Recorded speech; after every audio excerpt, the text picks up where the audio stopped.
Hey YouTube, this is Pumobile here. I myself like to use kind of strange text in my deck sometimes. I think it's a lot of fun, so I decided to put together a little segment I like to call Great Cards You've Never Used.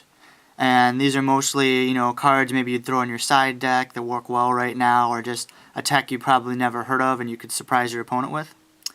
For today, we're going to use a card I've been using recently, Worm Warlord. You probably never heard of this. It came out of the new Hidden Arsenal 3 set, and it's something a lot of people overlooked, mostly because, the worms, usually they're not the best cards. However, the effect on this thing is pretty good. This card cannot be special summoned. Negate the effects of effect monsters destroyed in battle with this card. If this card destroys an opponent's monster by battle, it can attack once more in a row.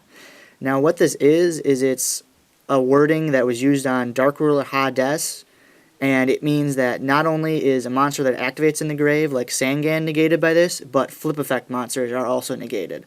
So you got your Raikou, your Sangan.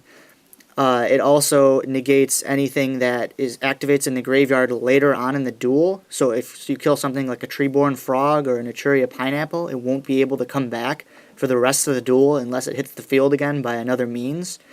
This is a pretty powerful effect and something that not very many cards have. It's a light monster. It's level 6. So light's useful. You got your Honest, level 6, so it's only 1 tribute. Unfortunately, it's only got that 2350 attack, so it can get run over by Monarchs, which is what's usually in place for 1 tribute monsters. 1800 defense is pretty solid, so if someone Book of Moons you, they're not going to be able to run you over with something little.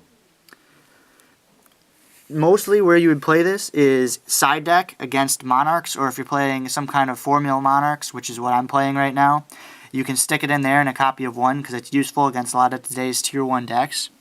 It's really good against Gravekeepers, which is something a lot of people have problems with, because if you run over a Spy or a Gravekeeper Recruiter, they don't get their effects off, so it helps slow their deck down a lot. It's also good against Quick Draw because it stops Raikou, and a lot of their stall tactics don't work. Like if you stop Raikou, they don't get the mill. If you stop Dandelion, they don't get their tokens.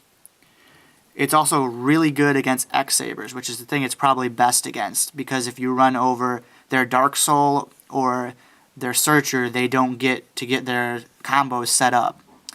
I don't know, it's a really good card. If you're going to play something with Monarchs in it, I would recommend siding 1 or 2 of these, if not maybe playing 1 in the main. A lot of people don't see it coming, and it can be really powerful. I know recently in a game, I summoned this against an X-Saber duelist and then ran over 2 of their Dark Souls, and it basically won me the entire game because they got no searches. So, thanks for listening, YouTube. Worm Warlord, it's a good card. Try it in your side deck, and subscribe.